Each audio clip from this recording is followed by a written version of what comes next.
Hey everyone! Today's story is about a man from modern Japan who gets reincarnated as the youngest son of one of the most powerful noble families in the kingdom. With his knowledge from his previous life, he manages to stay one step ahead of everyone around him. So with that said, let's begin the story. The main character, who in his past life was an ordinary adult man from modern-day Japan, once completely lost control of himself at a company party. While heavily intoxicated, he gave in to his colleagues' persistent urging to have one more drink, even though he was already barely able to stand. After another round of drinks, he went to the restroom, where, as a result of a tragic yet absurd accident, he lost his balance, fell face first into the toilet, and ultimately suffocated. However, defying all laws of reality, he did not vanish without a trace, but woke up in a completely new world. The first thing he realized upon waking was that he was in the body of a small infant, surrounded by strangers speaking an unfamiliar language. At first he felt bewildered, but then he was overcome with joy, for he was certain that he would now gain all those incredible superpowers that usually go to the heroes of such stories.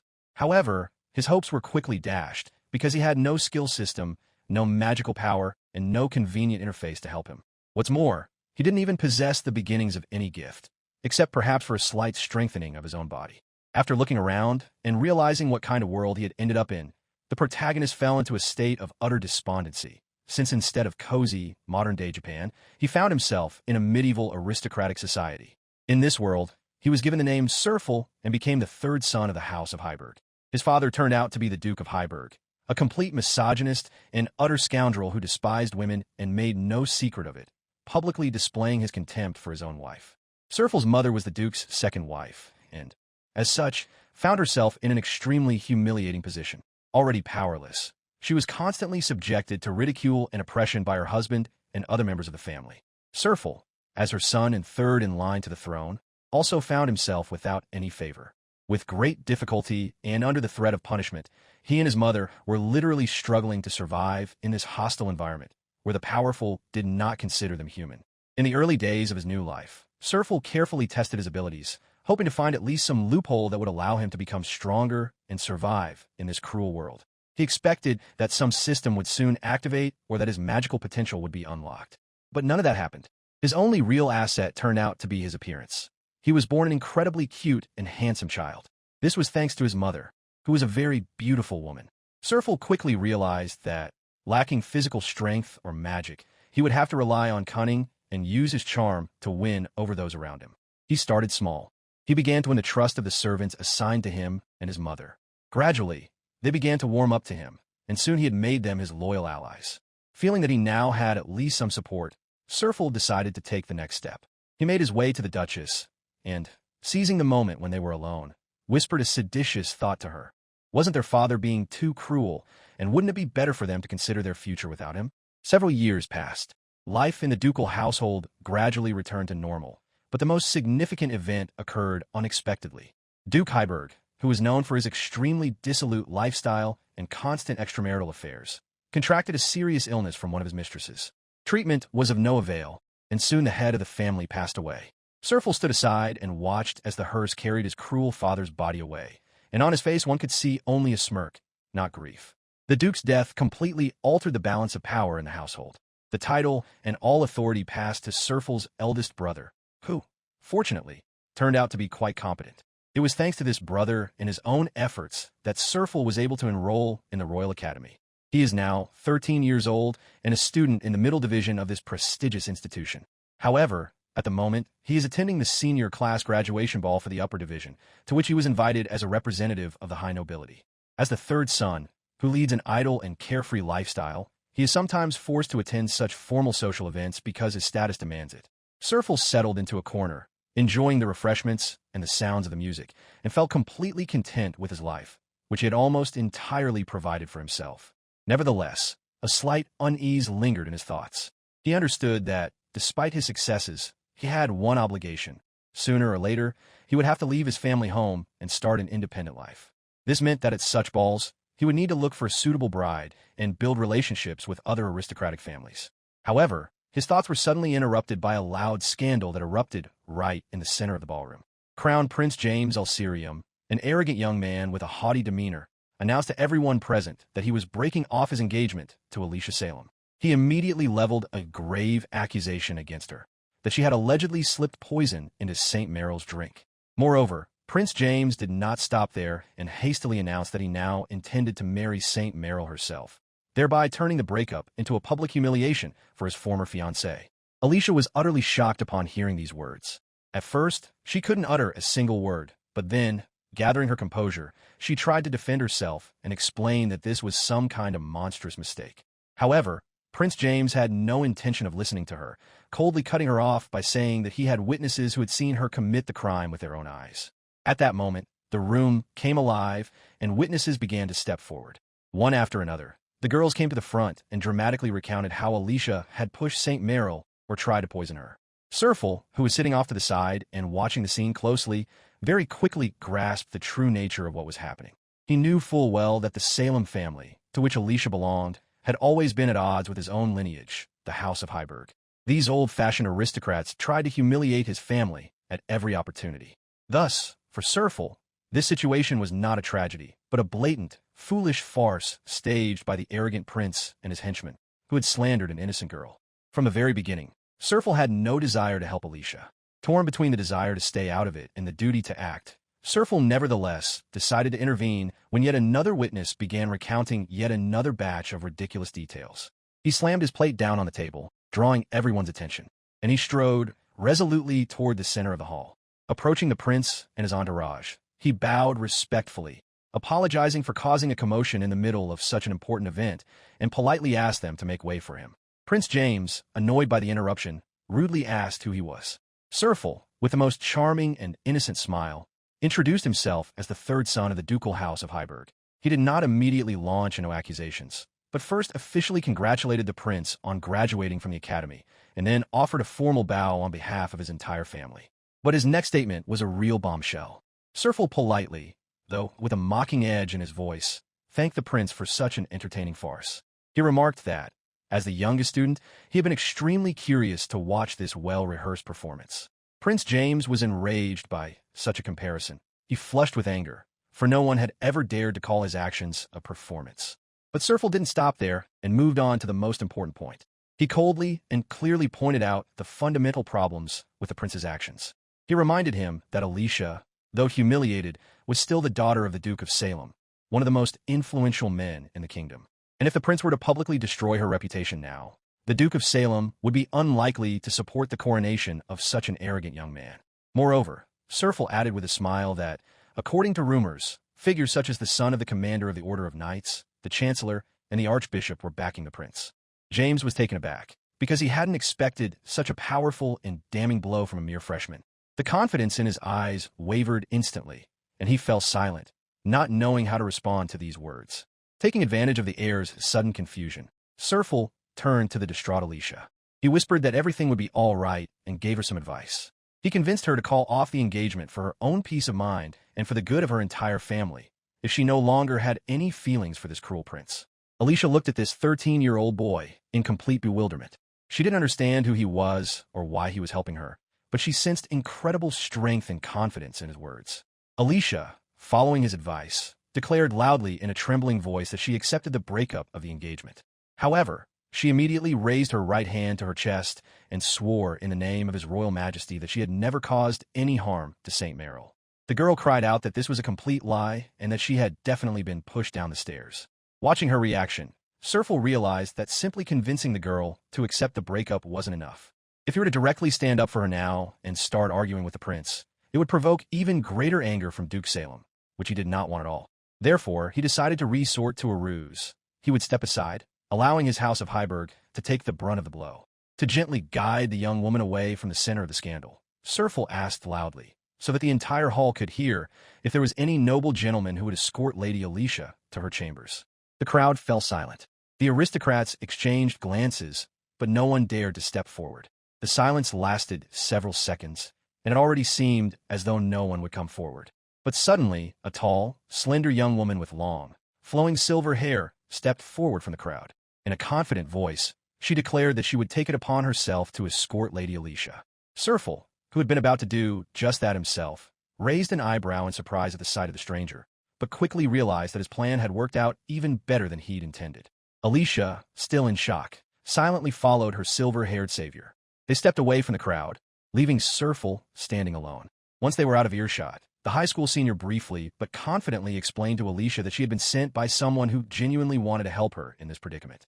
Alicia exhaled with immense relief, whispered words of gratitude, and agreed to follow her instructions completely. The girl with silver hair smiled slightly in response and led her toward the exit of the hall, away from the prince's hostile gaze. However, their peaceful retreat was interrupted.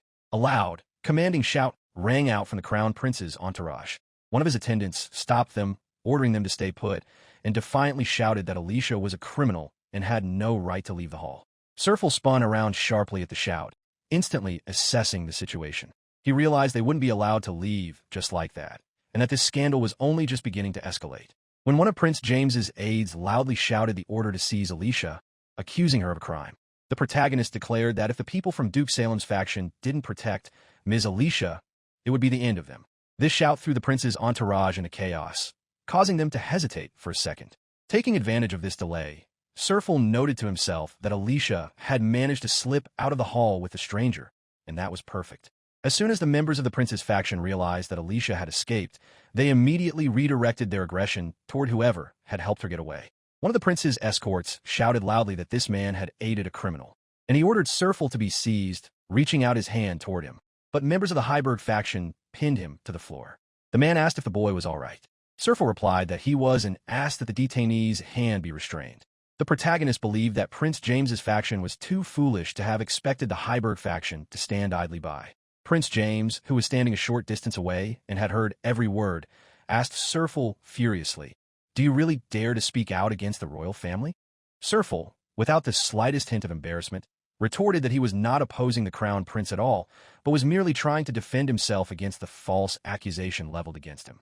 With a smirk, he clarified that he was there as a representative of the ducal house of Heiburg, and that all his words and actions were aimed solely at defending the honor of his family. He emphasized that there was no one in the house of Heiburg who would stand idly by while their rightful representative was attacked.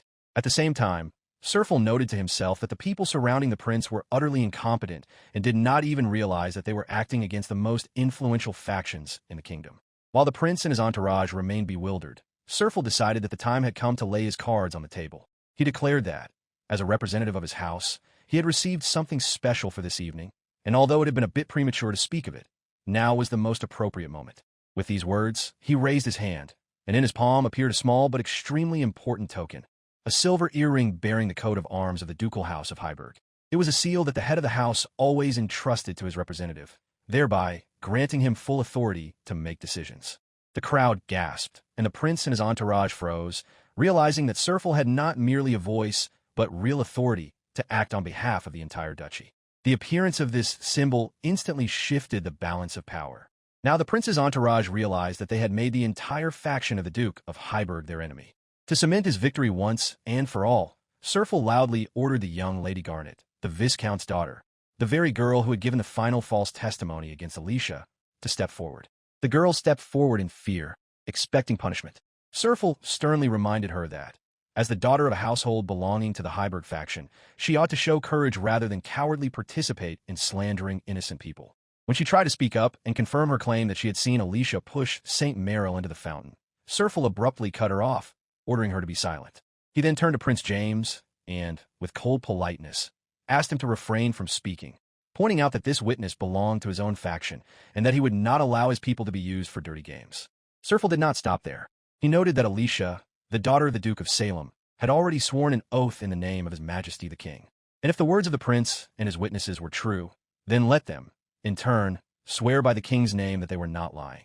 Serfel emphasized that Garnet, the Viscount's daughter, who had spoken out against Alicia, had committed an act tantamount to a declaration of war against the House of Salem, and this had put her life in jeopardy. Among the members of the Heiburg faction, he saw a clear murderous intent toward this young woman. However, Serfel went further and, addressing the shaken Lady Garnet, uttered the most terrifying threat. He said that if she did not immediately take an oath in the name of His Majesty the King to confirm the truth of her words, he, as the Duke of Heiburg's authorized representative, would order the destruction of her entire household. Faced with this prospect, Lady Garnet fell to her knees in horror, realizing that the game she had gotten herself into had gone too far. Just as the tension in the room reached its peak, the very same girl with silver hair appeared in the doorway. She stood in the doorway, watching with a barely perceptible, knowing smile as a small 13-year-old boy single-handedly unraveled an entire political intrigue and brought the crown prince's entourage to its knees. A week after the scandalous prom, his older brother, the current Duke Bart Heiburg, summoned Serfel to his office. Bart looked extremely tired and irritated. Instead of greeting him, he sighed heavily and declared that Serfel had gone too far at that ball. Serfel merely smiled guiltily and snorted inwardly, realizing his brother was in a bad mood, but began to list in detail the consequences of his actions. The Heiburg family's wrath fell upon all those involved in the conspiracy. The chancellor and the commander of the Order of Knights resigned, and their sons were confined to the family estates. The archbishop was demoted to a mere priest, and his son was sent to serve as an apprentice at the church. The merchant who had given false testimony was executed along with his family, and his property was confiscated.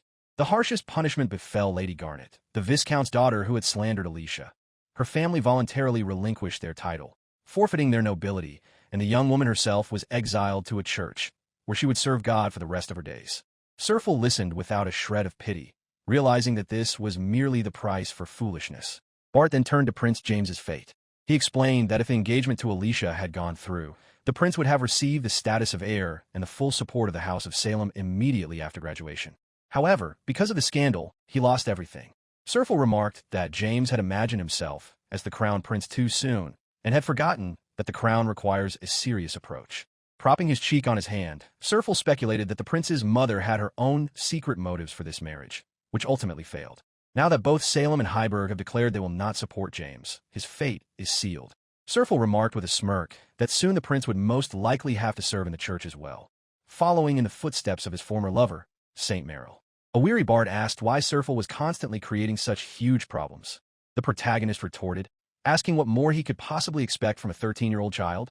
Bart asked him to draw on his knowledge from his past life in that case, but Serfel pointed out that there were no nobles in his past life, so he had no idea how to handle such situations. The ducal household knew that Serfel possessed knowledge from his past life, but he hid from them the fact that there was a grown man inside his body.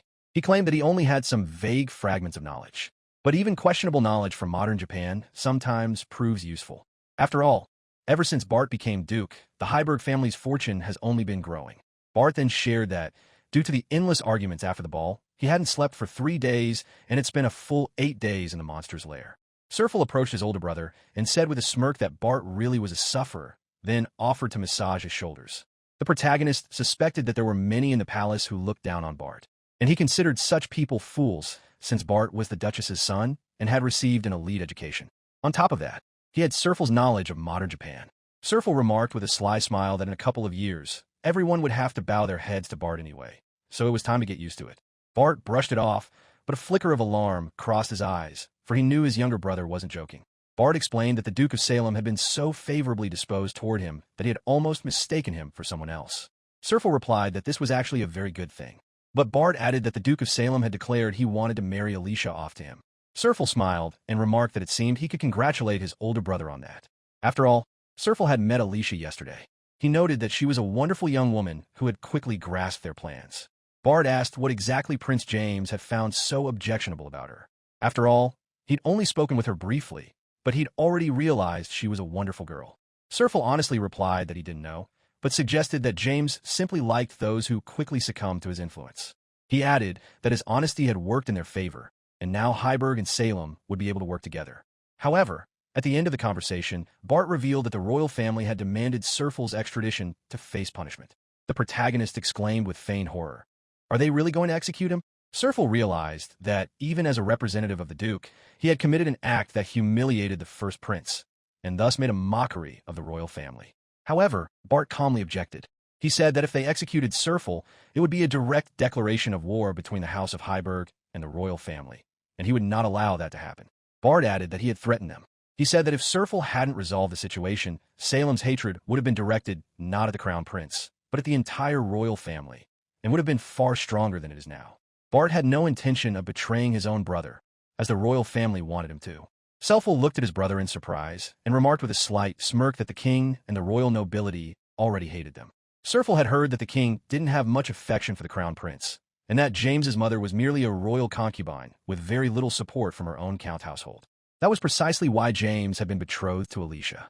Bart sighed heavily and said that he didn't care if they hated him. But if Serfel hadn't stirred up this whole scene, These fools wouldn't even have realized that it could have ended in civil unrest.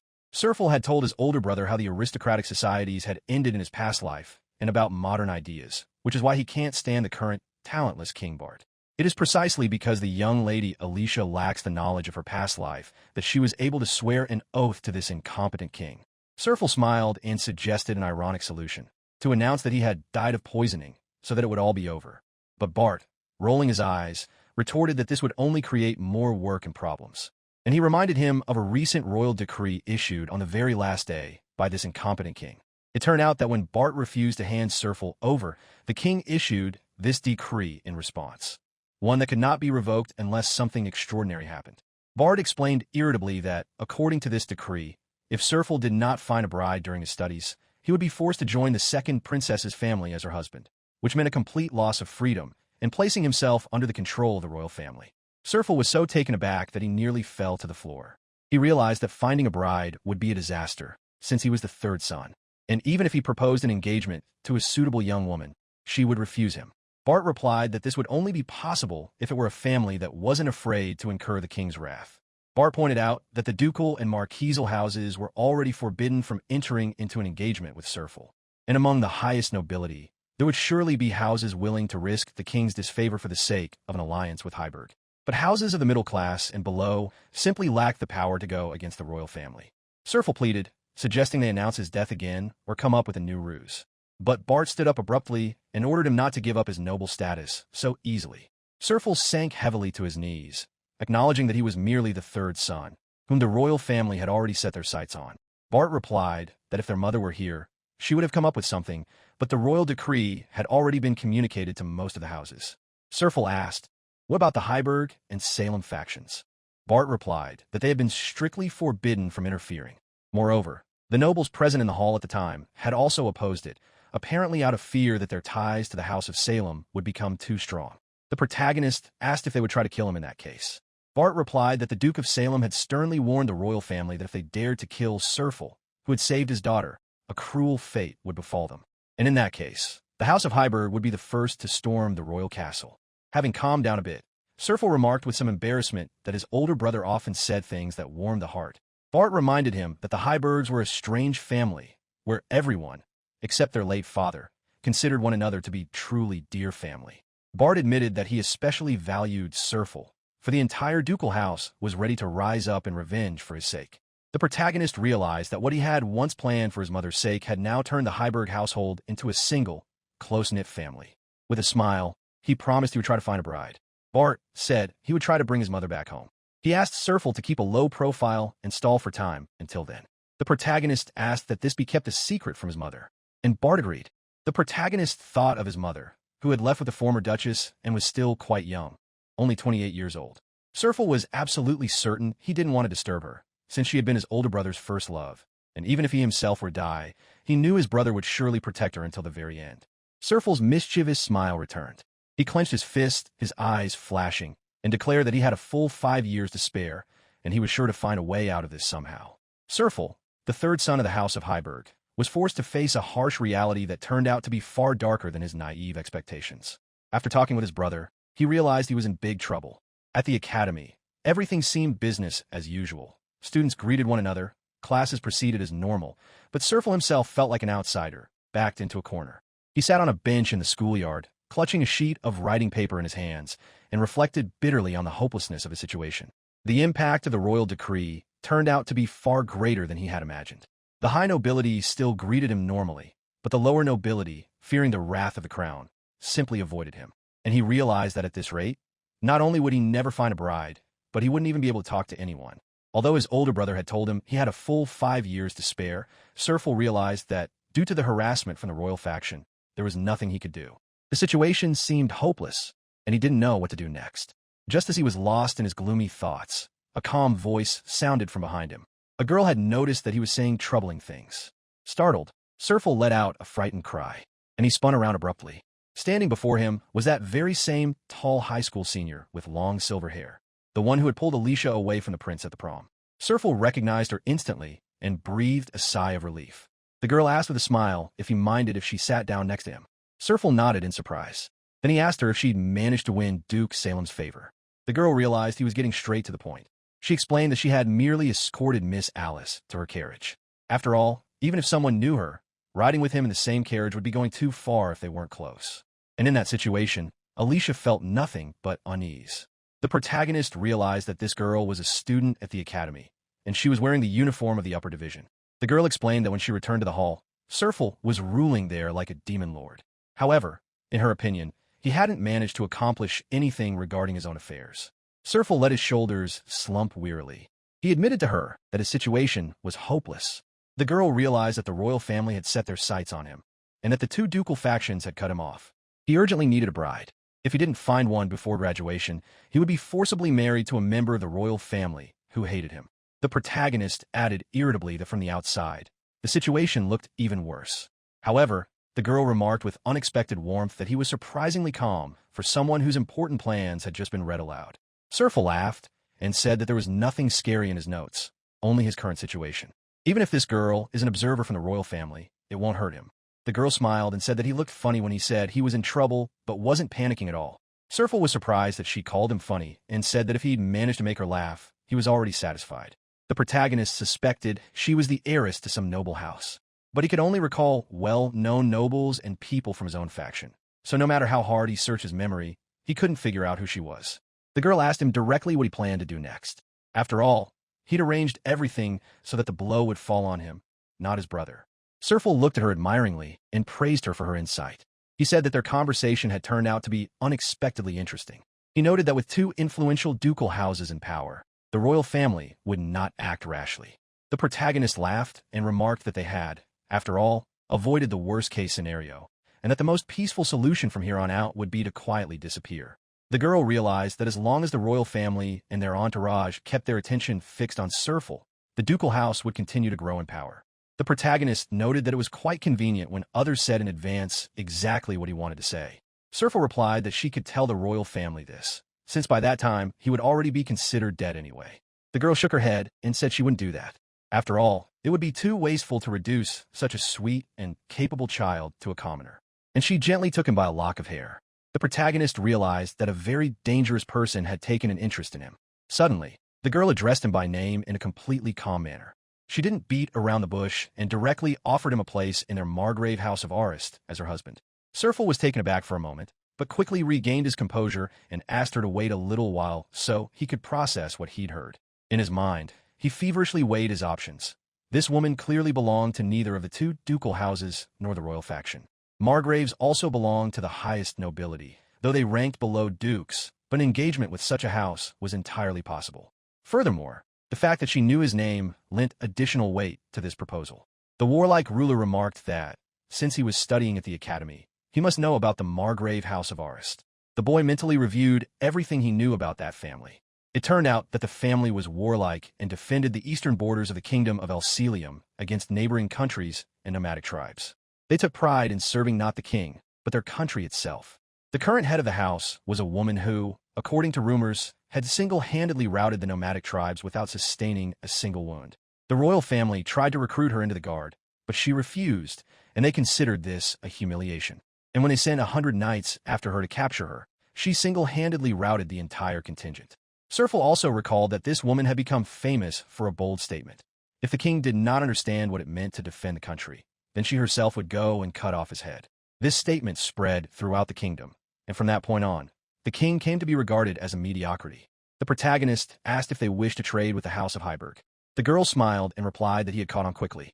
The girl stated bluntly that the lands of Arist were currently suffering under the oppression of the king and his concubine. The situation was particularly dire because the count's lands belonging to the concubine's family were nearby, and they had doubled the duties, which was a serious problem.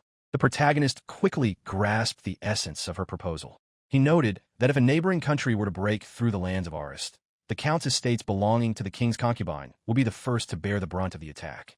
This was an extremely foolish and risky situation for the king.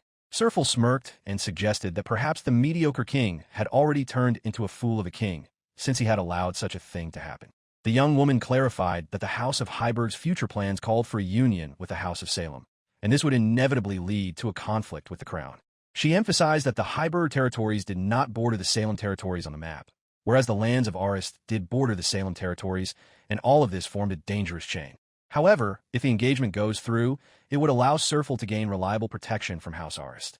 Serfel, looking at the map and thinking it over, admitted to himself that this proposal was incredibly tempting. He feared that intrigues would be hatched against him, and his fiancée might be the first to suffer. But it was precisely this alliance that gave him the chance to route trade through the lands of Arist, which was extremely attractive from an economic standpoint as well. However, as the conversation progressed, Serfel began to have doubts about the terms of this alliance. The girl was clearly avoiding giving a direct answer to the question of who exactly would become his fiancée. The boy cautiously asked if she had any sisters. Upon hearing a negative answer, he paused to think for a moment, and then, with a slight sense of dread, he realized that they probably wanted to make him a young stepfather. He imagined an older woman standing before him, perhaps even the mother of the girl he was speaking with. The boy mentally reassured himself that there was nothing wrong with that. After all, if the woman was beautiful, her age wouldn't be an obstacle for him. The protagonist realized that perhaps the girl was the next head of the household, or maybe her mother simply needed someone to talk to. The protagonist bowed and replied that he agreed. The girl said that he had apparently thought it over carefully, but had made his decision rather quickly. Serfel replied that he considered this the best option in a situation. If he were declared dead, he would never see his mother again. She was incapable of lying and would be deeply distressed. He decided that this was still a better option than marrying the princess he hated. The boy held out his hand to the girl as a sign of agreement and asked her to take care of him from that day forward. The girl smiled as she shook his hand and replied that the feeling was mutual. They formed a partnership as equals. The protagonist added that now he would have to try hard to ensure that the future head of the house didn't take a dislike to him, but, judging by her mood, that seemed quite possible. Girieta solemnly declared that she swore by her name as Margravine of the House of Arist to protect Serfel Heiburg from any threats. The protagonist looked at his companion with a touch of bewilderment, processing what he had just heard. Girieta calmly and directly confirmed that she was indeed the ruler of the House of Arist. Upon hearing this, Serfel noted to himself that she looked truly striking, and, if one looked closely, one could sense genuine femininity in her, despite her serious and warlike demeanor. However, he could not hide his surprise at the fact that she had assumed the position of head of the house at such a young age. The girl, looking at his stunned expression, explained with a slight smile that she had become a Margravine at the age of 10, immediately after the death of her father, who had fallen in battle. When the boy heard about her military past, he began to think about the rumors circulating around the academy. He cautiously asked her about the claim that she had single-handedly defeated 100 royal knights. However, Girieta did not confirm this legend. She smiled mischievously and honestly admitted that it was a complete lie. In reality, she had defeated only 50 knights. The other 50 simply surrendered on their own, frightened by her onslaught. Upon hearing this confession, Serfel let out a surprised sigh. He looked at her with renewed interest, and then a thought suddenly flashed through his mind. I wonder if there's any other way to call off this engagement? But he decided not to ask that question out loud, realizing that he had made his choice. Suddenly, the warlike ruler stepped right up to him and held out her hand. The boy tensed for a moment, then was surprised to feel her gently place her palm on his head, and she began to stroke his hair. It was so unexpected that he froze, not knowing how to react. Serfel felt extremely awkward, because in his past life he had been a grown man, and now he was being patted on the head like a small child. He tried to protest, opening his mouth to say something, but only garbled sounds escaped him. Girieta, looking at his bewildered face, merely chuckled softly in response, clearly enjoying his embarrassment. Pulling himself together, the protagonist asked what all this meant. Girieta replied with a smile that it might not be very noticeable on her, but she adores cute things. Hearing this, Serfel felt even stranger. He realized that she was already looking at him as if he were something cute, and she clearly felt the urge to cuddle him. The girl, making no attempt to hide her joy, continued to stroke his head, and then, as if nothing were out of the ordinary, asked if she could sit him on her lap and give him a hug. The protagonist was completely bewildered. A struggle was raging inside him between his adult pride and his childlike body, which was utterly unable to resist. In the end, yielding to the pressure of her sincere delight, he exhaled and agreed. As soon as he said that, Girieta instantly grabbed his cheeks. At that moment, Serfel admitted to himself that he was unable to refuse her. She sat him on her lap and began stroking his head until she'd had her fill. And at that moment, the protagonist felt something soft. Girieta, looking at him, remarked admiringly how cute he was. The boy replied with a smile that since even in the Duke's household, they considered him a good luck charm, she could admire him as much as she liked. However, to himself he thought that this was no longer simply an entrance into his wife's home, but rather as if he were being solemnly handed over to the House of Arist. Sometime later, Serfel joyfully announced to his older brother that he had a fiancée. Bart was drinking tea at that moment. Upon hearing the news, he choked, began coughing loudly, and spilled his drink. Serfel asked anxiously if his brother was all right. When Bart had recovered a little, he asked in amazement, "Who on earth is she?" and called her crazy. Serfel proudly replied that she was Girieta Arist, the Margravine. Upon hearing that name, Bart went into shock again and repeated the name of her family. Serfel confirmed it and asked in surprise, "What's wrong?" Bart clutched his head in despair, realizing the magnitude of what had happened. Then he explained that if you added an alliance with Salem to that, it would be like holding nearly half the power in the country. And now they also had the kingdom's strongest military force. The protagonist asked, "Is Girieta really that powerful?" After that, Bart hurried to the royal castle, sternly ordering the boy not to cause any more trouble. Several days passed, and Bart still hadn't returned. Mornings in Serfel began early.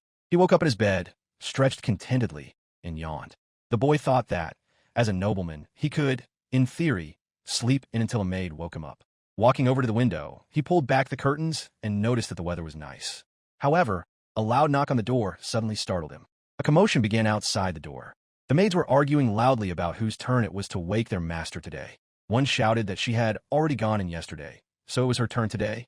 Another objected, saying that wasn't true. A third declared that she would go. Serfel decided, in that case, that he would get dressed by himself. At that moment, he thought to himself that if the head maid had seen this, she would have scolded the maids, asking how they dared to treat a member of the ducal household that way. But at least they let him change on his own. Suddenly, 3 maids burst into the room. They greeted him with loud exclamations. Serfel remarked that they had arrived just in time, and he asked them to help him with his hair, which, after sleeping, simply refused to cooperate. The girls reacted with incredible enthusiasm, shouting in unison that they would do so with the greatest pleasure. As soon as he agreed, chaos broke out around him. One gasped with delight at the sight of his face, another eagerly grabbed at his clothes, and the third assured him she would fix it right away.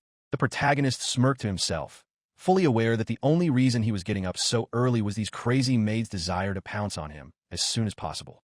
Serfel thought that those who had crossed the line had already been fired, but there were still plenty of the obsessed ones, and by some absurd coincidence, it was precisely the most desperate and boisterous girls who had been assigned to him personally. Serfel decided to himself that he was completely dissatisfied with the fact that every decision in the house was settled with a single phrase from the head maid. She said that if the young master didn't feel the slightest bit of pressure, he would start to get lazy. Soon the girls finished their fussing and cheerfully announced that everything was ready. The boy politely thanked 2 specific maids, Arize and Karna. One of the servants standing nearby watched this and remarked admiringly that it looked simply magnificent. One of the maids, her eyes ablaze, declared that they would get rid of this annoying man themselves, and even grabbed a broom to show her readiness. Another mentioned in passing that the Baron had finally returned this morning. Serfel asked how long it had been since his departure. They replied that the Baron had been away for 2 days, or, more precisely, he had left after lunch, so it had been about a day and a half. Serfel surmised that since he had returned first thing in the morning, he probably hadn't wanted to linger at the royal castle. After all, being in a place where there are no normal people is quite exhausting. Serfel concluded to himself that, thanks to him, the atmosphere at the Heiburg residence was quite relaxed. One of the maids asked if she should prepare something for him to regain his strength. Another remarked that Master Bart looked completely exhausted again. The boy chuckled to himself, noting that wherever order needed to be maintained, the head maid tightened the screws to the limit. After these remarks, the maid suggested heading to the dining room, and the whole group set off down the hallway. Serfel spun around abruptly, and, seeing the servant lying on the floor, called out his name, Alejandro. With a cold smile, he warned him that he would deduct the cost of the ruined clothes from his paycheck. Serfel continued on his way with a satisfied look on his face. He was in a great mood.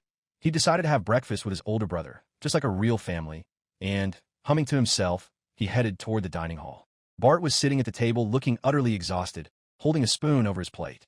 Serfel, noticing his condition, remarked with a smile that his brother looked as if he were already dead. Bart replied by asking whose fault that was. The protagonist asked with a slight smirk, "Is this rice porridge again? And do you even like it?" Bart sighed heavily and admitted that right now, that was the only thing he could stomach. Serfel noted to himself that he'd found something in the south that resembled Japanese rice and had obtained it through the ducal household's connections.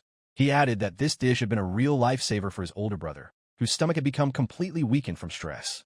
Suddenly, the voice of the head maid rang out from the hallway, calling for Mr. Serfel.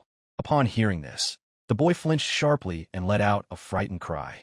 He admitted to himself that as soon as she simply said his name, he immediately tensed up reflexively. After all, the children of the Heiburg household couldn't defeat the head maid, and Serfel would surely turn in the three maids who had quickly fled. The protagonist cleared his throat, and he greeted his older brother very politely, just as the head maid had demanded. Bart nodded and said that the engagement had been officially approved. Serfel looked at him gratefully and asked, "Did the king really rant non-stop?" Bart, closing his eyes wearily, confirmed that that was exactly how it had been. Serfel fell into thought. He noted to himself that normally, for his engagement, the consent of his older brother as head of the household and the consent of the bride would have been sufficient. However, this time everything turned out to be more complicated. The royal family was meddling in this engagement from all sides. Bart said that the king had shouted that this couldn't happen, that the engagement had to be broken off and immediately called off. Then Bart explained that it was impossible to break off or call off something that hadn't yet been agreed to, because the king himself hadn't signed anything. After hearing this, the boy sighed heavily. He realized that it was now clear to everyone. The king wasn't just incompetent, he was a truly foolish king. Before, in his opinion, it was bad enough that the king was ruining his own plans, but now the situation had gotten even worse.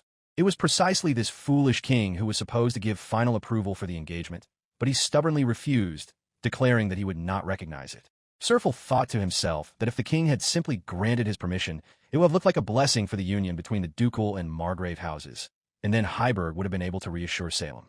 But the foolish king began to be stubborn anyway, refusing to acknowledge the engagement. At that moment, the image of Gurieta flashed before Serfel's mind's eye. He thought that the king apparently could not come to terms with the fact that the other party was Margravine Arist, who had made a mockery of the royal family. The boy thought irritably that in such a short time, the ruler had managed to fall out with the two most influential houses in the country's most powerful military family, turning them into his enemies. The foolish king had turned them into true enemies all on his own. Serfel covered his face with his hand and exhaled heavily. Then the protagonist mused aloud whether the country might be more stable if the previous king's older brother, or perhaps his younger brother, had become king. Bart sighed heavily and posed a rhetorical question. Why on earth should he take a position that would lead to his descendants having their heads chopped off? He added that Lord Cassius wouldn't become king either. Serfel, listening to this, pondered what he had heard with a pensive expression on his face. He mentally replayed the insights he had already shared with his brother. Throughout history, all absolute monarchs had either become symbols of their countries or turned into scapegoats. Based on this logic, he concluded that no one in the Heiburg household aspired to reach the very top. Lord Cassius had also heard the protagonist's story when his older sister brought him to their home, and his hidden ambitions quietly and swiftly faded away. After all, the main principle of the ducal house was to occupy a position above average, but always with a prepared escape route. Bart said that the Duke of Salem had supported them, but that talentless king dug his heels in and declared that he would not recognize the engagement, even if it ruined relations with the two ducal houses. Hearing this, Serfel, with a sarcastic, almost hysterical smile on his face, wondered, did the king and his entourage really want him that badly? Or did they simply want to drive him to his death? He mentally concluded that, most likely, they did indeed want to drive him to his death. Bart said that the Margravine of A-list had arrived at that moment. Upon hearing that name, Serfel spun around abruptly, his face contorting with utter astonishment. Bart, on the other hand, maintained a stony, tense expression. He added that it had been last night when the door to the meeting room suddenly burst into splinters, after which the Margravine appeared. Serfel asked in surprise, where did she come from, and why did she burst in? But then he immediately remembered that she had mentioned she had business to attend to. After all, lately they'd been going to the academy and returning together, but yesterday everything had been different. Serfel noted that once rumors of the engagement spread, there would be those who would try to interfere. Bart objected, saying that the negotiations had been conducted in secret. The protagonist suddenly sighed, and he imagined the figure of the head maid appearing behind Bart, asking him, "Did you do this?" Bart understood everything and lowered his head, asking why Serfel had told him all of this. The protagonist smiled, and he explained that yesterday afternoon, he had simply mentioned in passing that Bart hadn't returned from the royal castle. Upon hearing this, Gurieta immediately realized that this was the root of the problem and decided to take action. Bart, looking at him with sheer horror on his face, explained that while Gurieta was making her way to their meeting room, she had broken the arms of all the palace guards and 2 knights. Upon hearing this, the boy immediately turned pale. A bewildered, nervous smile appeared on his face, and he tried to justify himself by asking, Did the Margravine really believe they had no other choice but to resort to force? However, Bart continued his story. When Gurieta finally reached the king, she stepped right up to him and whispered something in his ear. That was enough for the king, completely defeated and broken, to hastily grant permission for the engagement. Bart noted that after that, they worked out all the details and, in the end, exhausted and somewhat drained, they returned home toward morning. He added that Gurieta left with a triumphant air once it was all over. Upon hearing this, Serfel remarked with a nervous, slightly raised smile that it seemed, because of him, the whole situation had escalated into something truly unbelievable. Bart replied with a serious expression that it had been proven that Margravine Arist was capable of capturing the royal castle single-handedly. He emphasized that this was considered top-secret information and, slamming his fist on the table, warned Serfel not to disclose it.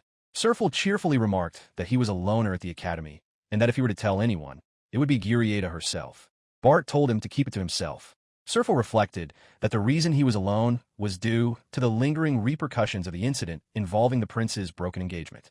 The protagonist finished his lunch and said it was delicious, but that they would be coming for him soon, and he had to take his leave. Bart asked again. The boy, looking cheerful, confirmed that Ms. Gurieta would come and get him. Bart said, with a hint of gentle reproach, that at times like these, a man should go out to meet a lady himself. Serfel, looking at him with a sly smile, noted to himself that he would have gladly done so himself, but the maids wouldn't let him get a word in edgewise.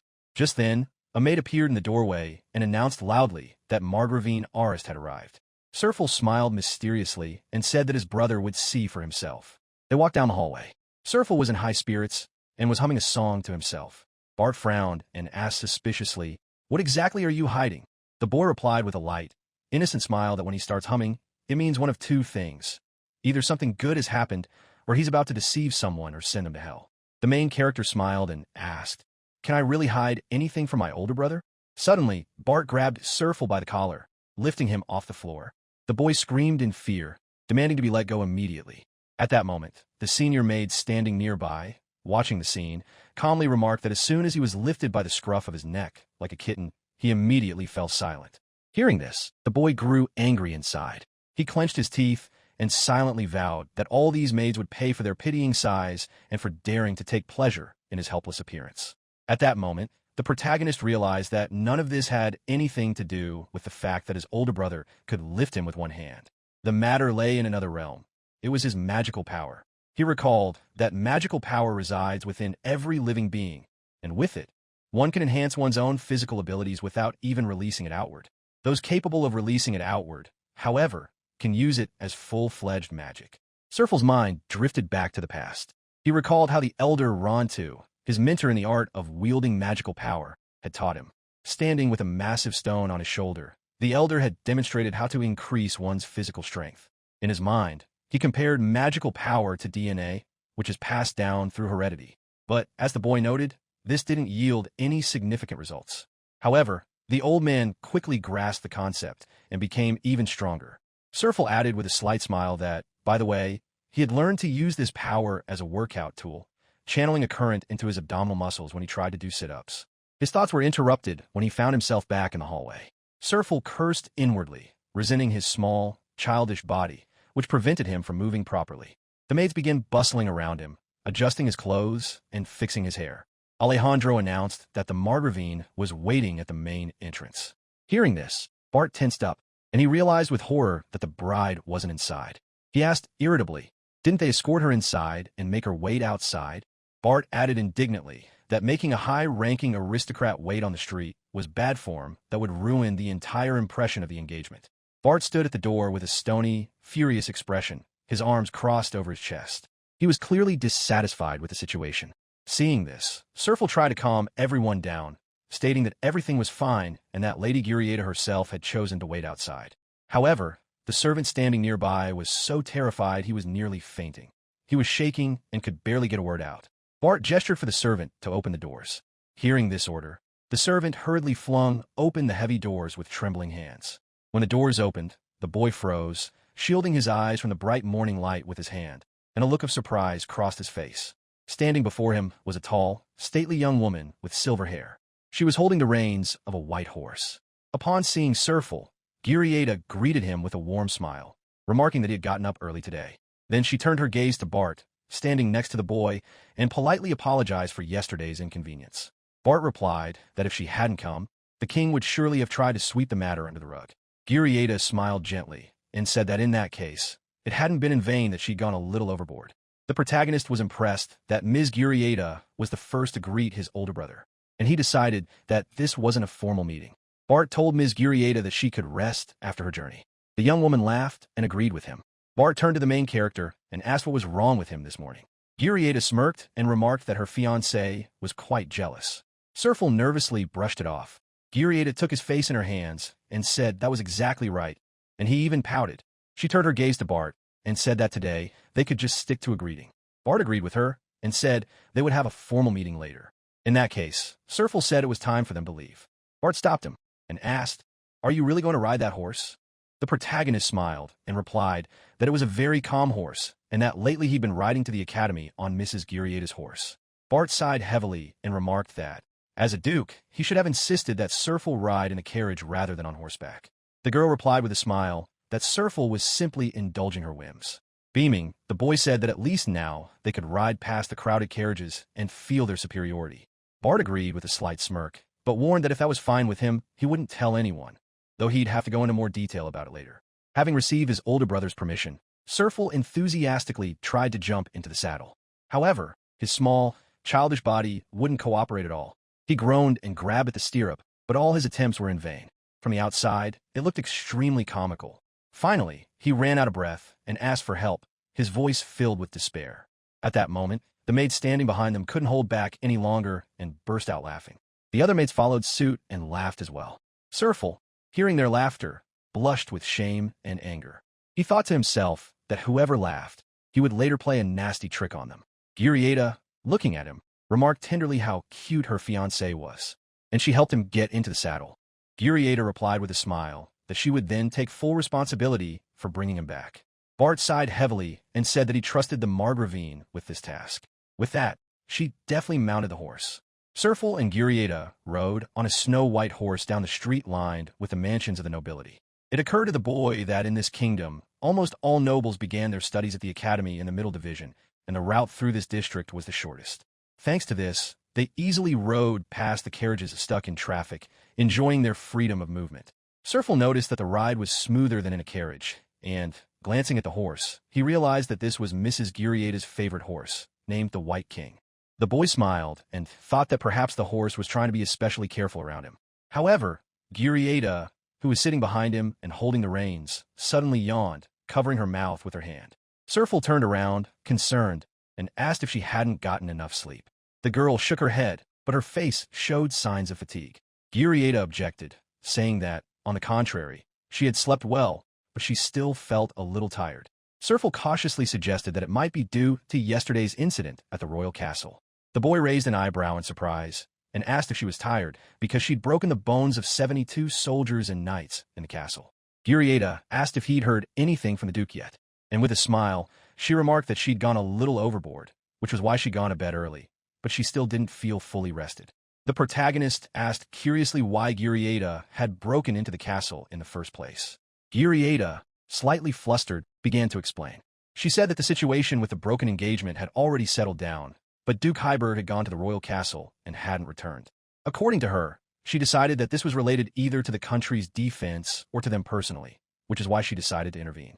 Serfel respectfully remarked that she had keen intuition. Girieta added that she had actually sent a notice before her arrival, but the king apparently didn't want to see her, and she was turned away at the gate. So she simply walked right in. Upon hearing this, Serfel fell into a pensive silence. In his mind, he labeled her a conquering ruler who settles everything by force. Girieta, in turn, smiled and said that it's best to deal with fools head-on. She added that, generally speaking, such actions usually lead to arrest for treason, but the king, she said, already hates her anyway, so she'd actually be glad to get rid of him without a second thought. As they rode past the city gates, Girieta remarked grimly that this country was doomed. She continued her prediction, explaining that if the house of Arist were destroyed, the first thing that would happen is that the nomadic tribes from the Great Plain would come to plunder their lands. That a neighboring state would invade with a large army and slaughter the entire royal family of Elsirium. And the nobles, even the submissive ones, would most likely be turned into slaves. Serfel, listening to her, acknowledged with a serious expression that her prediction was not far from the truth, and grunted thoughtfully. The boy mentally drew a parallel with the history of this world. He had studied it and concluded that it was no different from the Warring States period, where powerful nations vanished in the blink of an eye. If the House of Arist did not stand in the way between the Great Plain and the kingdom, the king would be powerless to do anything. In that case, perhaps it would be better for the House of Arist to become the royal house instead of the foolish king's family. But then there would be no one to defend the key frontier. And if the Heiburgs were made kings, the nobility might oppose it, and the common people, unable to adapt quickly to change, would also begin to resist. The protagonist thought that perhaps in a few decades, all the countries would begin to stabilize, and the world would change so that everything would be limited to minor skirmishes. Or maybe not. After all, the kingdom of Elysium enjoys peace precisely because it protects Lady Girieda's home. The girl, with a hint of weariness in her voice, remarked that, despite everything, those who were supposed to defend the country had turned out to be too weak. She explained that she had intended to draw her sword only in the event of extreme danger, but the enemies couldn't even withstand a blow from a wooden sword. Serfel turned around and asked with genuine curiosity, "How exactly did you defeat them?" Girieda began to list her tactics with matter-of-fact simplicity. She struck the hands of those who approached with swords. She dodged those who thrust with spears and struck their hands as well. And for everyone else, she carefully broke their bones so they could recover quickly. After hearing this, the boy was inwardly horrified and compared her fighting style to that of an absolute monster. Could the difference in strength really be so vast that ordinary soldiers couldn't stand up to her? That's what it means to be one of the country's top mages with a talent for combat.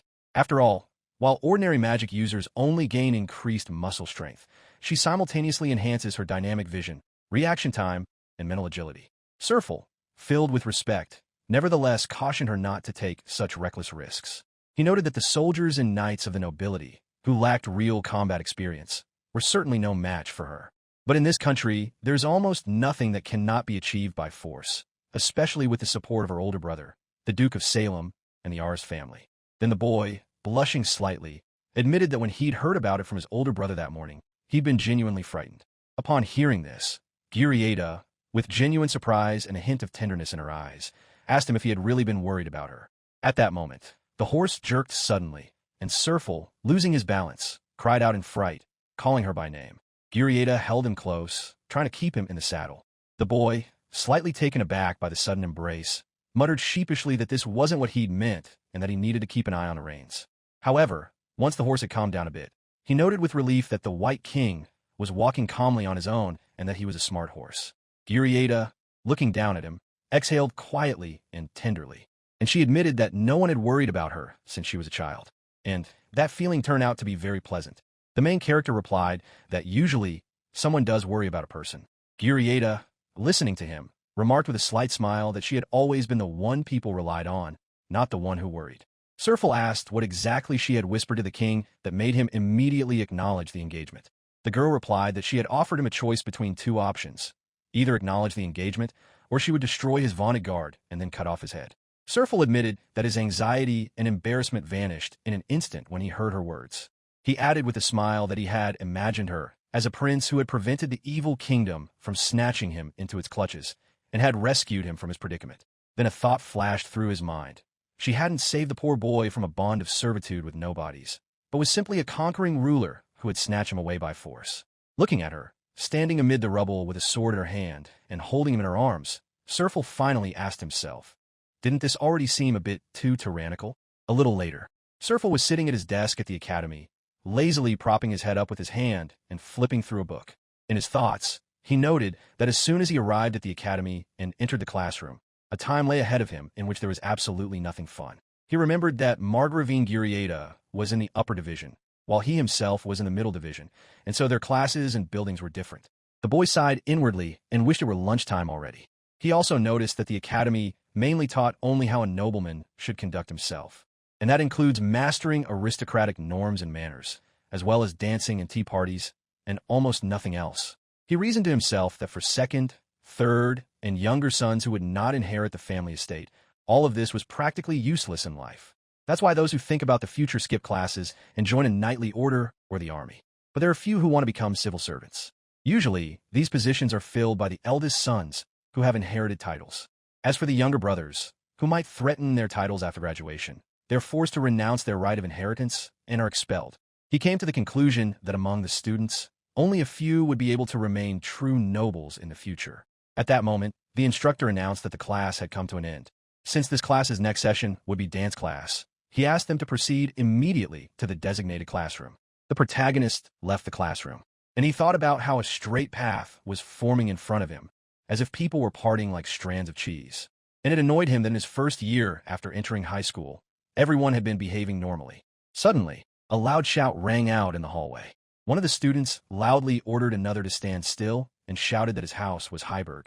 The student was suddenly terrified, and the protagonist noticed that as soon as their eyes met, the other student ran off as fast as he could. And from that day on, that student was nicknamed Dash.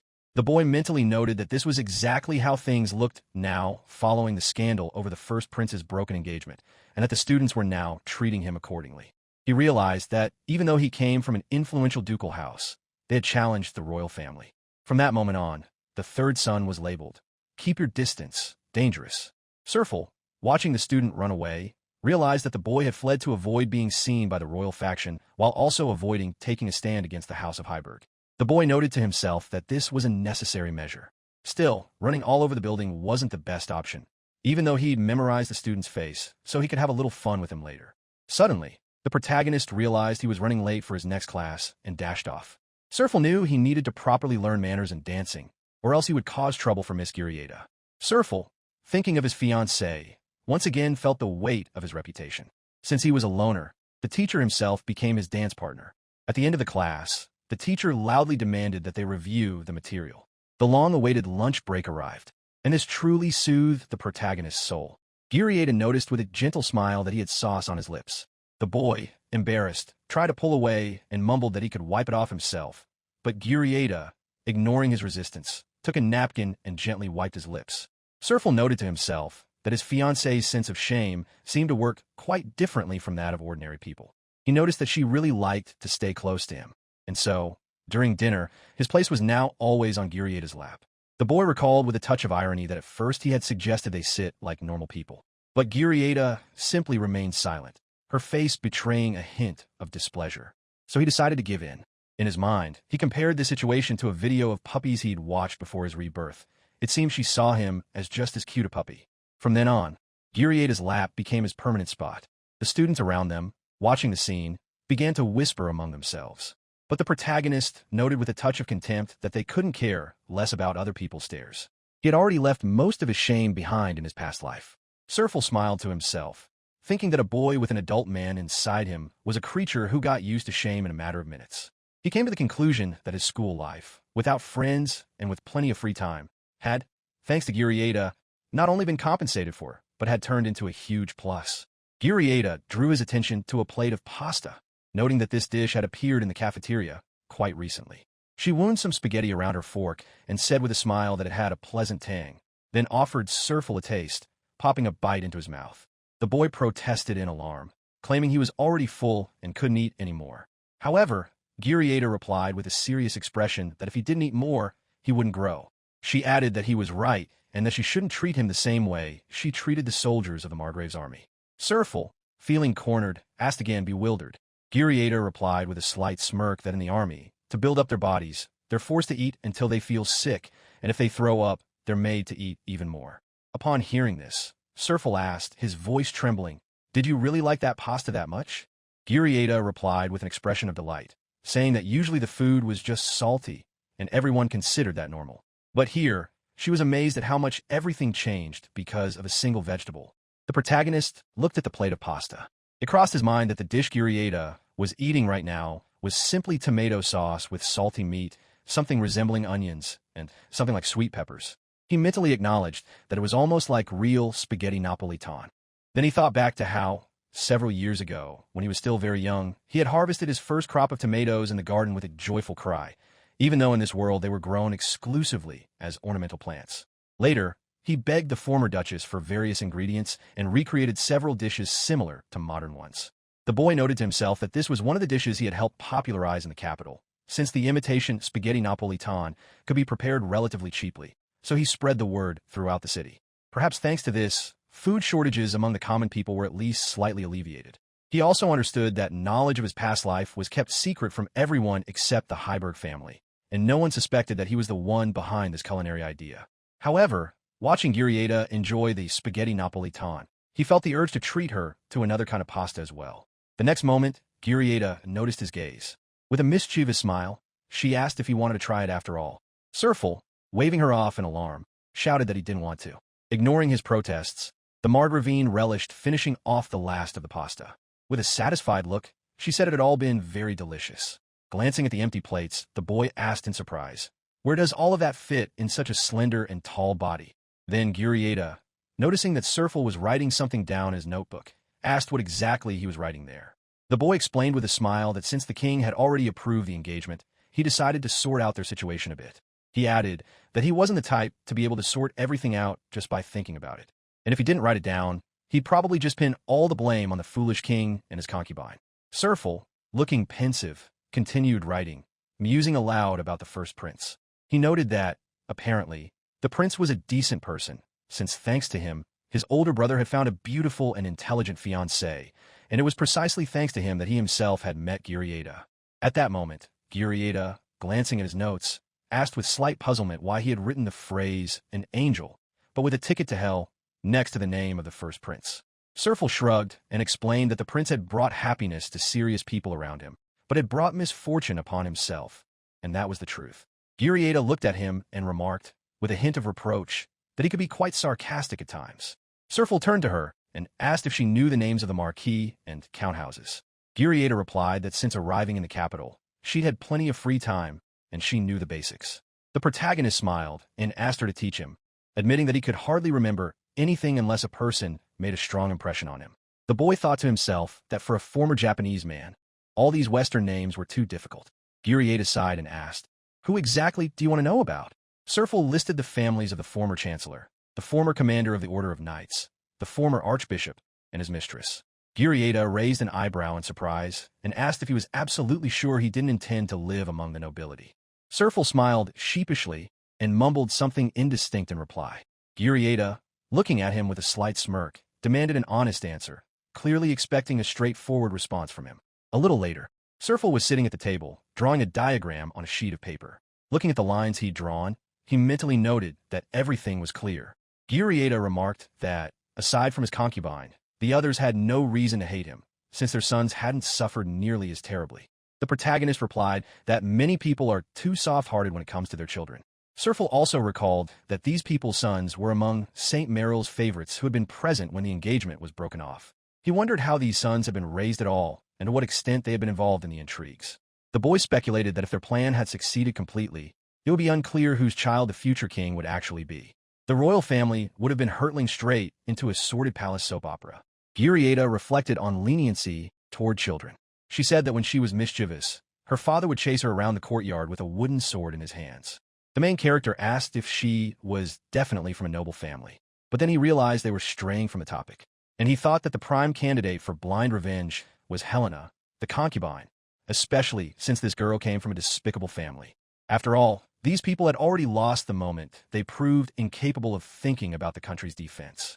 And Serfel knew for certain that they would take action. After all, Helena had been robbed of her chance to become the king's mother, and he could imagine the hatred she must feel. Giurietta glanced at the diagram and said that, looking at it that way, their engagement promised quite a few storms. But if you write it a certain way here, the picture changes dramatically. Serfel silently acknowledged that the balance of power had been completely overturned. He drew 3 large circles, grouping together the houses of Salem, Heiburg, and Arist, and labeled them with the single word allies. The boy remarked with a smile that this was nothing short of a miracle, and that no one would want to take on all 3 of these houses at once. Giurietta replied that the family house of the king's concubine did whatever it wanted, using its kinship with the king as a cover. And if they were crushed, there would be too much of a fuss afterward. The protagonist decided to pretend he hadn't heard a thing, and he thought to himself that matters involving entire houses were best left to Bart and the Duke of Salem.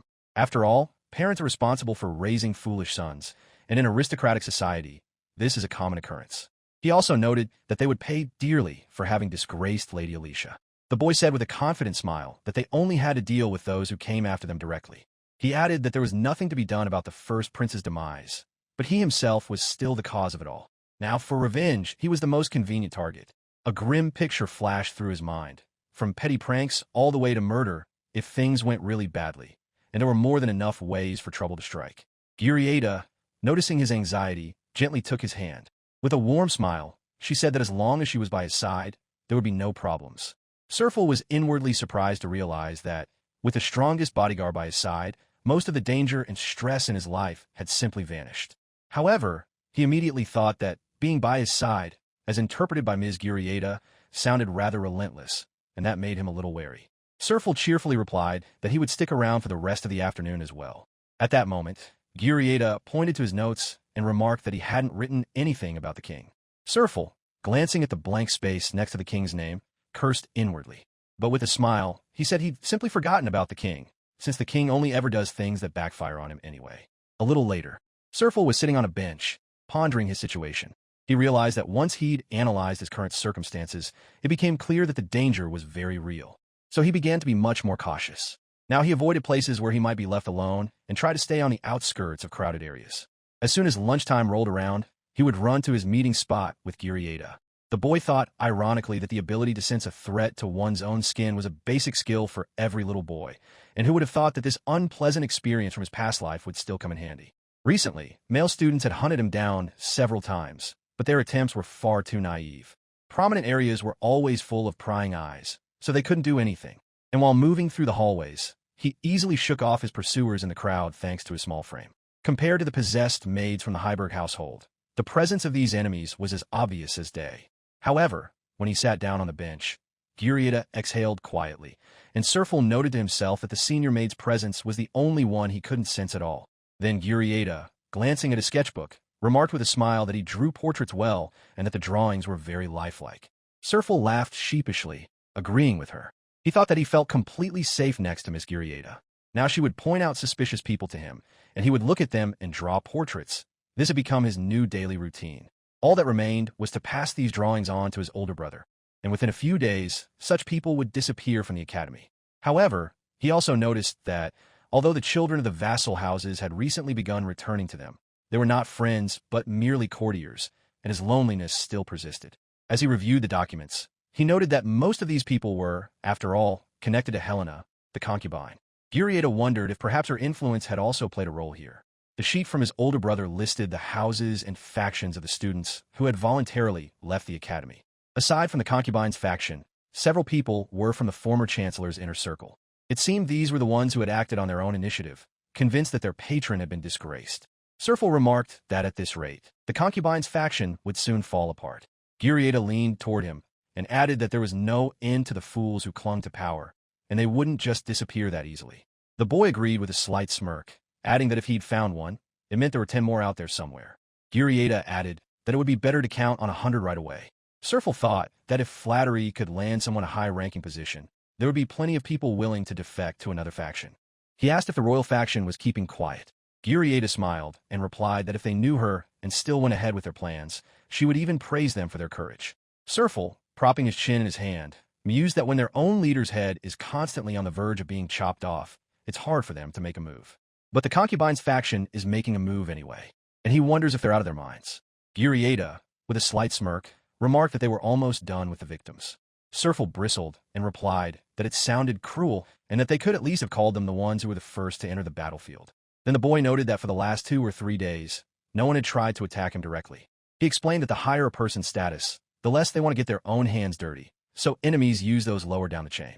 And only when they see that he's stubbornly surviving anyway will they finally take action themselves. In a sense, the real consequences of the broken engagement are just beginning now. That's why he needs to be on his guard. Serfel clapped his hands, deciding it was time to take action. He cheerfully suggested to Girieta that they go out and have some fun to take their minds off things for a bit, and asked where they should go.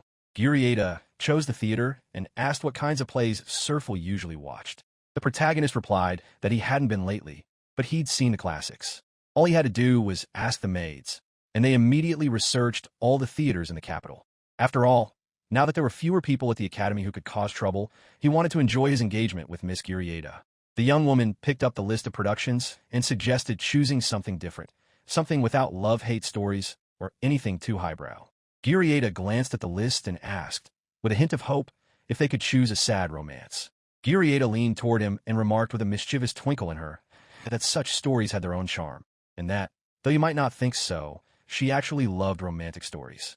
Hearing this, the boy gave a thumbs up with a smile and said that Ms. Gyrieda, with such an unexpected contrast, was simply wonderful. He noted to himself that it was somehow pleasant to discuss everything like this, just the two of them, and that it was really fun. It also crossed his mind that he should probably thank the foolish king and the first prince for this, since it was their misguided actions that had led him to such happiness. Serfel hoped that the magic of the royal family, whose every endeavor seems to backfire, would lead them to true happiness.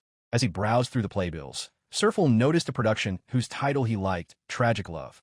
He suggested they go 3 days from now, after lunch. As the boy studied the poster further, he noticed that the play Mrs. Gyrieda had liked seemed familiar. He felt he'd seen it somewhere before. Gyrieda pointed to the title and said with a smile that it was The Conquering Lord and the Farewell to the Beauty, and the protagonist felt that this suited them as well. Serfel, recognizing the familiar plot, gasped inwardly. Why, it was Sanyu and Yuji. He thought about the roles. Here, Gyrieda was the conquering ruler, and he was Yuji. And yet, the ruler's farewell to the beauty meant that the ending would be a sad one. However, he decided in his mind that if Lady Gyrieda was so eager for this, then fine, he agreed. In her chambers, Margravine Gyrieda sat at her dressing table, her hands folded across her chest. A maid standing behind her carefully combed her long silver hair and politely asked which outfit to choose for today. Gyrieda, without changing her posture and gazing ahead with a slight drowsiness, replied that it would be the same as usual. Hearing this, the maid frowned in displeasure, clearly disappointed by this choice.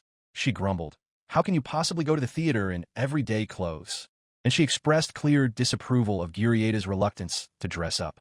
Gyrieda, sensing her displeasure, asked in reply, with a hint of irritation and weariness in her voice, whether she really couldn't just get by in her everyday clothes.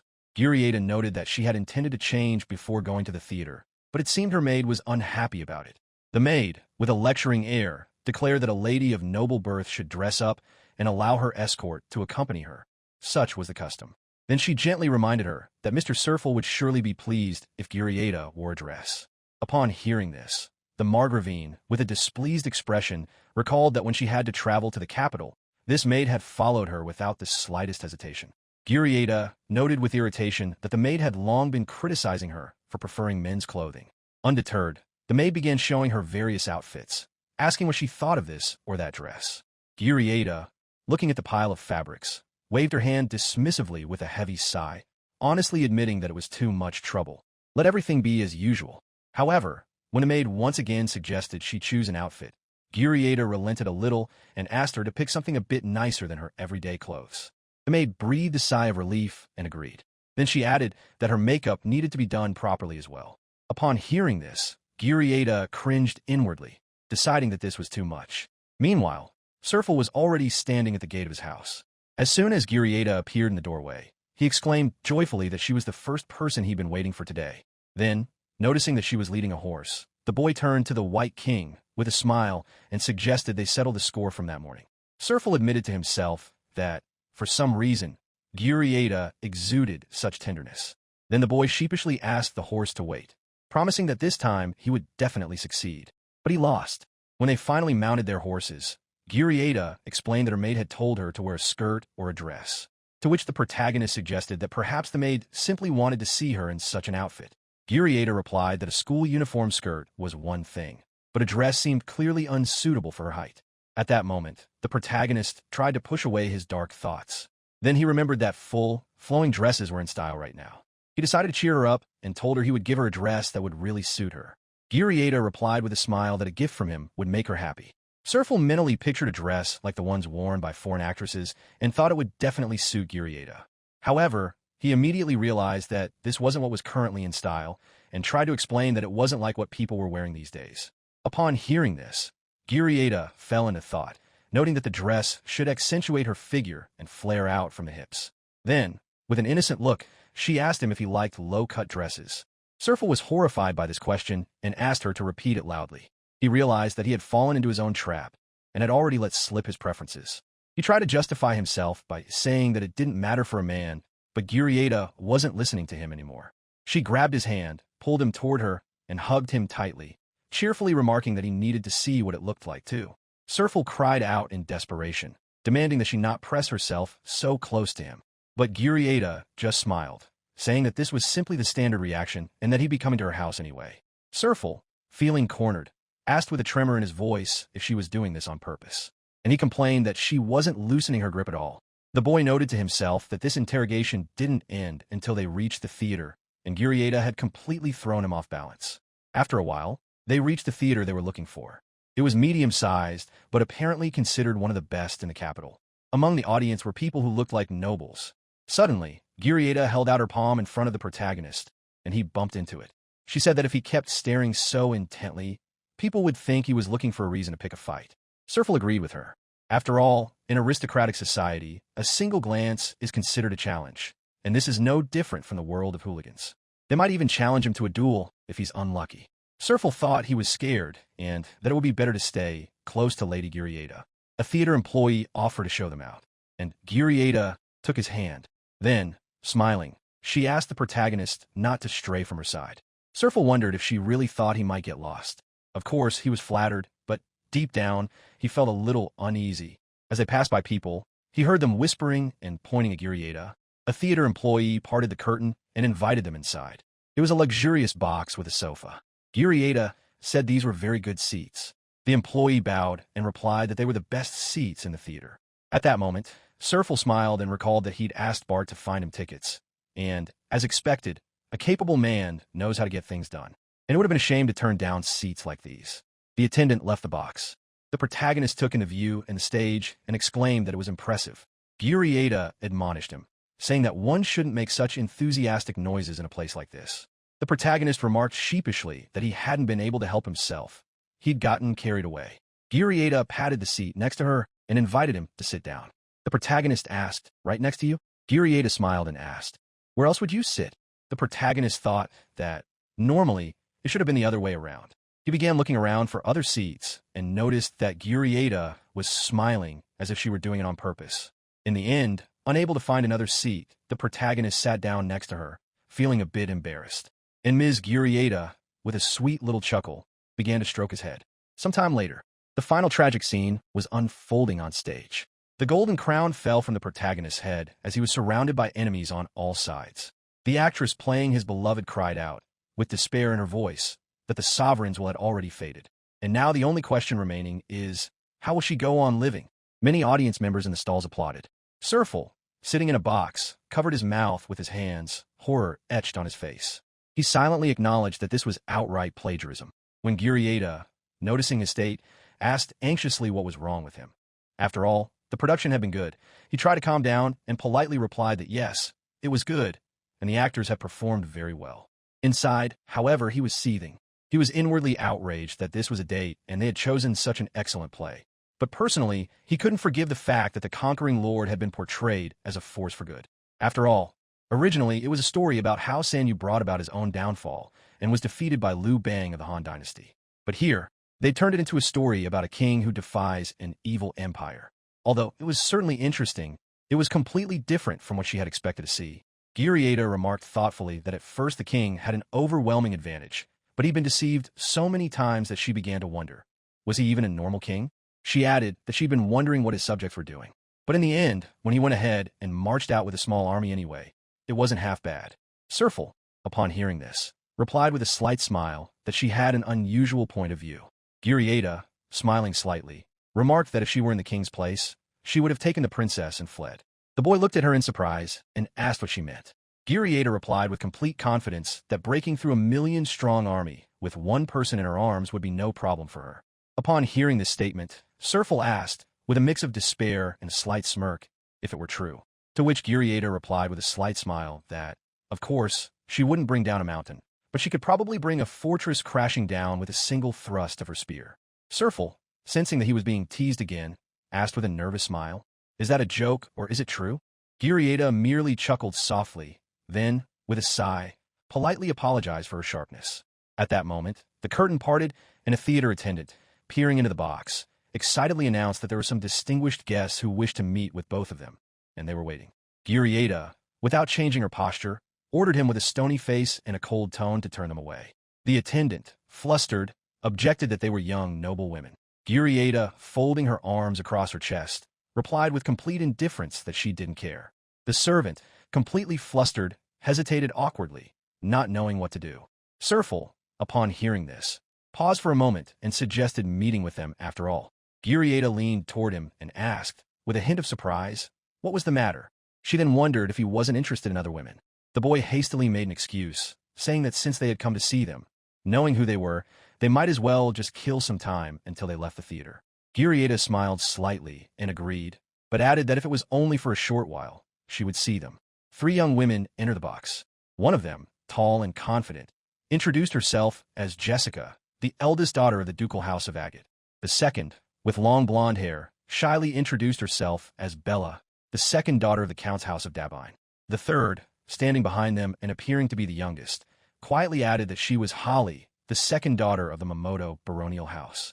Serful, looking at them, wondered to himself what kind of situation this was and what it all meant. To be continued. Thanks for watching. Write your feedback in the comments. If you like the story, please like and subscribe. See you soon.